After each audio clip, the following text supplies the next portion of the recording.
Hi, I'm Karen. I'm a data scientist at Affini, where we help organizations realize the value from their data. But today I'm going to talk about something a bit more personal and somewhat exposing for me, as I share with you the challenges I faced in trying to get comfortable with going to data meetups. I have a bit of a nervous disposition around them, but I think they are extremely valuable resources for any data professional. And if you feel somewhat similar, like you want to participate in networking events but you don't know how, I'm going to share what worked for me. But if you are quite comfortable, I hope you stay anyway, because it might give you an insight to how other people might feel about these events in a way that you might not have experienced it yourself. So a bit of backstory here to add context to the situation. I had no formal academic training to become an analyst. It was all learning on the job, and I had worked my way up inside of an organization from small fry to eventual team lead. When I started out at the company, there was so much I needed to learn, but over several years, I had covered much of the gap and started to feel like my learning was slowing down and very restricted to what was happening inside the organization. As far as my organization was concerned, I was a data expert, but I had no clue whether it was the best thing to do for my organization or not. So that's really what started this desire to look outside of my own bubble that led me to looking for events and attending the rare conference I could find. I wanted to see what other people were doing and what other challenges were out there. I didn't enjoy the first two events I attended. It wasn't the event which was the problem, it was the socializing which happened around an event that terrified me.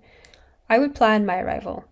I either arrived extra early so that the next few people to arrive would be forced to speak to me, or I deliberately arrived just before the main speaker started so I wouldn't have to speak to anyone. Sometimes I spoke to people and often came away feeling stressed. Sometimes I didn't speak to anybody at all, but I was still stressed because I felt I was missing out and that I hadn't maximized my experience of being there. The more of these negative experiences I had, the more I associated negative feelings with events and the less I wanted to go to them. I was on this roller coaster of emotions. I'd see an event, get excited about going and sign up. Then as the day got nearer, this fear would start to build where I would start to question if I should go, if the event was too technical or too advanced for me, and if I was prepared to deal with small talk. To counter that, I'd have to prepare myself mentally, and when I was there, I would think, hey, this is okay. I'm learning things. Then, after the event, at some random time in the night, a specific memory will come back to me, and I think, ugh, why did I say that? Why did I embarrass myself? I was constantly torn between wanting to find out stuff, but also coming away feeling so drained. So, what made it so difficult? Well, somewhere along the way, I made a list of why I didn't like going to these events, and they all boiled down to self defeating talk. I came up with reasons to do with my perceived character, such as, I'm not good at small talk. I don't know what to say to people. I'm an introvert, not an extrovert. Then I started to come up with reasons that were to do with the qualification for me being at an event. I'd say things like, I'm not a real data person. I'm a total fraud. I have nothing to contribute and I am wasting a valuable space.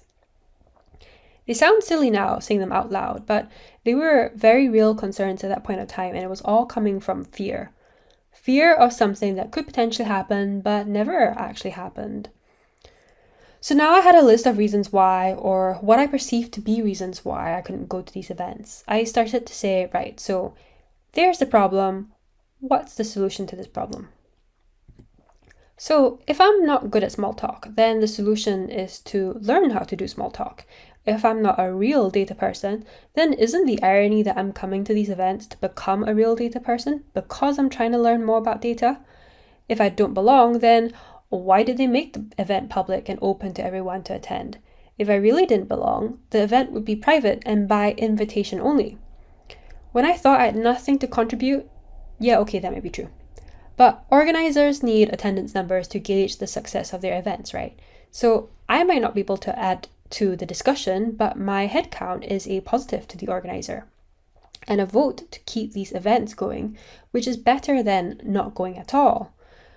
Once you see these reasons on paper and you start to consider the legitimacy of these concerns, you realize actually they don't hold any weight at all. Now I could see the problems framed clearly. I could take real steps to addressing or correcting them. And so I began a challenge to become better at networking, and here's a small list of what I did. A common advice repeated is that you have to network if you really want to progress in your career. And it's said in an encouraging way like, oh, it's not what you know, it's who you know. And we see these meetups as opportunities to meet other people, to build your contacts, meeting your next employer, your future client.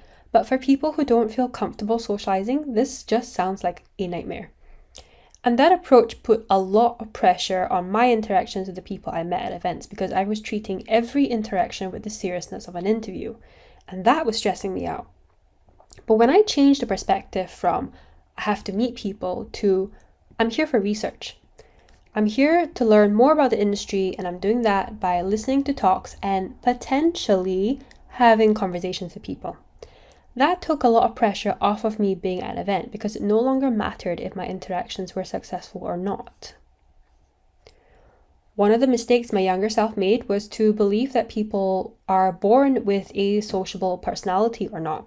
But actually, socializing is a skill. And networking in a room full of strangers is no different. It is a skill to learn, and all skills can be improved on. So I started reading about it. Susan Cain's Quiet, Explaining Introversion was the book that surprised me. I recognized myself to be an introvert, and a lot of the stuff about introversion I already knew, but ironically, in a book explaining introverts, I learned a lot more about extroverts because of the comparisons and contrasts made in the book. This gave me an incredible insight into how extroverted people always seem so confident and comfortable in social settings. It was like a magician explaining the tricks. Now, of all these suggestions, this is the most demanding one. I saw networking as something I had to practice to get good at. It was a slow and painful start, but I committed to going to my local meetup every month, unless I physically could not. I didn't allow myself to skip if I just didn't feel like it. In the same way, you don't skip a gym workout or a hobby class. So even if I wasn't going to gain much out of the talk that day, I saw it as practicing small talk. Practicing taking up space in a place I didn't feel like I belonged in. Just turning up to an event, walking in the door, was a success. I stopped perceiving these meetups as big performances and more like practice sessions. And you are encouraged to make mistakes in practice sessions. Here's where you try new things and find out what does and doesn't work for you. Making a mistake and learning what doesn't work for you is in itself a success because you know not to do that again. So now imagine I've decided I'm going to that event. The day has come, I have walked into the venue, I make a beeline for the refreshments table, get a drink, maybe a nibble, then move away from the table and stand against the wall and just wait for anyone to come speak to me. I want to start a conversation, but everyone looks occupied. Uh-oh. So the big change here for me was to become the instigator rather than the waiter. As I am leaving the refreshments table, I scan the room and pick another individual who is also just standing and waiting for someone to speak to them. There is usually always someone else, and it usually works because it is mutually beneficial for everyone. They need someone to speak to, and I need someone to speak to. Why not speak together? Groups can be intimidating when you're still trying to find your feet in this whole networking thing, yet you're quite unlikely to be rejected in a one-to-one situation because if that person didn't want to start a conversation, they would usually have excused themselves from the mingling space already. They'll be outside or on their phone. So against all your natural inhibitions, it is actually pretty safe to walk up to someone and say, "Hi, can I join you?"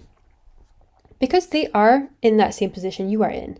If they say, "Yes, please join me," congratulations, you're now in conversation. But now what do you say? When we start conversations, we use common topics so both sides can participate in the conversation equally. But if you've never spoken to the person before, how do you know what's common between you? Well, if you're at a meetup, you have an advantage because the one thing you definitely have in common is the very event you've both chosen to be at. This is an almost foolproof way of starting and carrying a conversation by asking questions such as, how did you find out about this event? Are you familiar with the topic they're going to talk about today? If the talk has happened, you can ask, what was the best parts you liked about it? The aim is to use a question to start a conversation, but to continue it, you have to listen to their response.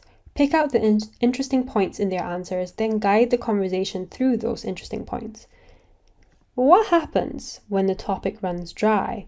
The dreaded awkward silence. What do you say? How do some people just pluck topics out of the sky?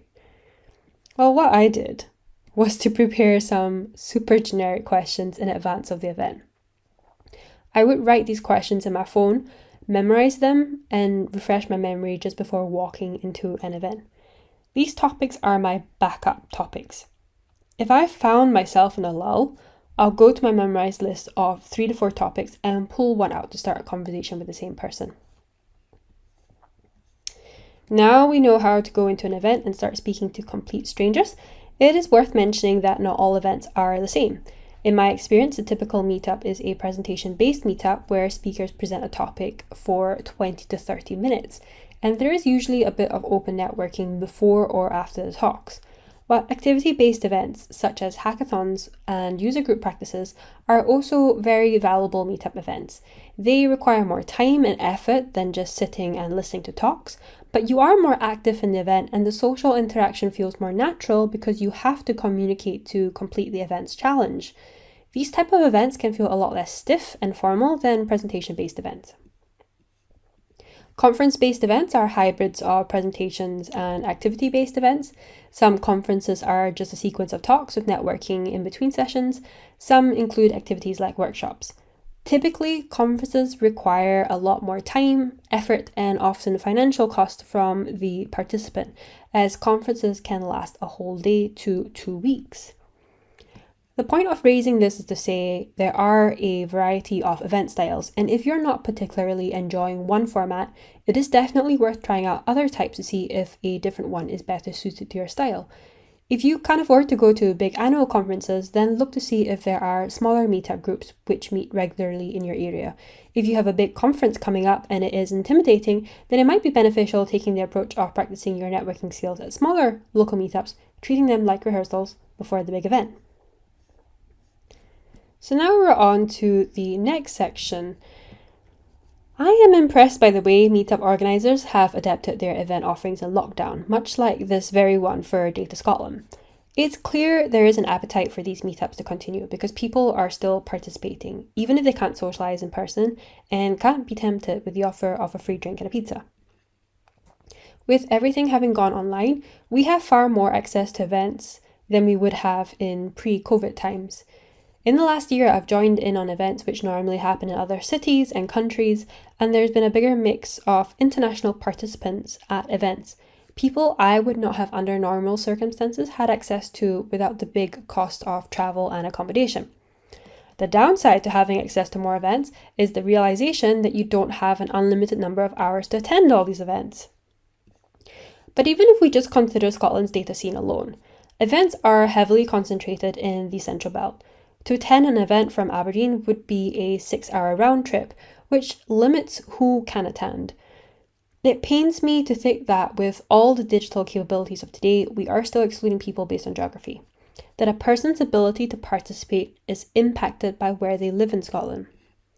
So something I'd really like to see stay when we return to an in-person meetup are ideally live streams, but at a minimum, a recording of events for viewing at a later time. We've proved now that we can make access geography independent. Why would we take it away? Another element I've really enjoyed is the submission of questions and having a moderator ask those questions on behalf of the audience. Think about how this used to be in pre-COVID times, when you would all sit in a room and if you have a question, you had to raise your hand and voice this question, which is actually very intimidating for people who are less inclined to public speaking. So those who do ask questions are usually the ones who are brave enough to speak up, loud enough to get the attention of the speaker, and those who actually have good enough memory that they can remember their question 10 minutes after they first thought of it. If we kept the format of submitting your questions online and having the moderator ask them, it makes participation a lot fairer for persons in the physical room. And if we have live streams, it allows online attendees to participate too, which makes for an all-round more equitable experience. Another thing that I really liked in virtual meetups, and this may be a controversial one, are breakout rooms for networking, either before or after the main talk. And it's great because the breakout selection is random, which meant I got to speak to people who I normally would have never spoken to because I'm usually speaking in one-to-one situations. This could be replicated in real life to encourage mixing, using speed networking and icebreakers, rather than leaving it to the forces that will be. Having a guided exercise will make a difference to those who are less confident about networking because you're taking away the challenge of approaching someone you don't know. So we're coming to the end, so to round it up, I'd say there are 3 main benefits I've experienced from going to meetups. The first benefit was the very one I set out to find in the beginning, and that is access to a whole wealth of information. By speaking to other people from diverse backgrounds in other subdivisions of the data world, I've come to realize that the field of data is so broad, so varied, that no one person could really know it all. That has relieved me of the expectation to have perfect knowledge of what is going on in the field because the reality is no one can. Much like the saying attributed to Socrates, the more I know, the more I realize I know nothing. And so it is in meetups where you can have an exchange of ideas and a meeting of minds. It is in these very spaces where you are going to learn things that you didn't know before. Meetups are like a tasty soup of brilliant ideas. The second benefit I have experienced is that networking cliche. I have never generated a business lead or client out of networking. I'm okay with that. But I can testify that I have had jobs which I only found out about because of my network, and this is how it happens. Nobody has yet come up to me and said, I have a job for you, can you start next week? What has happened is people have said, I happen to know that X company are looking to fill positions. If you're interested, you should drop me a message to find out more. And these positions aren't usually advertised publicly yet, so when you do go to apply, the applicant pool is a lot smaller and you're already in direct contact with the recruiter or the hiring manager. The last benefit is this newfound confidence I have now knowing that I can drop into a room full of people I don't know and I'll be okay. Event by event, I have built on my skill in networking, and with each small yet successful interaction comes with it a little bit more confidence, a little bit more assurance, a little more knowledge in how to use my networking tool set. But I know this doesn't come easy for everyone. I remember where I started. I remember how terrified I was. I do sometimes still get the fear. I don't know if it is something that will ever completely disappear, but I know how to mitigate it now. And this is why I want to do this talk, not to say that because I've done it, you can do it too, but to say if this is something that you're struggling with also, it's not as uncommon as you think it is. The tactics I've shared today may or may not work for you, but hopefully they've given you a bit of an idea of what you could use. The truth is you're not going to know until you try. Keep the ideas that work and improve on the ones that didn't work. And even in that small process alone, you will find meetups less frightening than they once were before.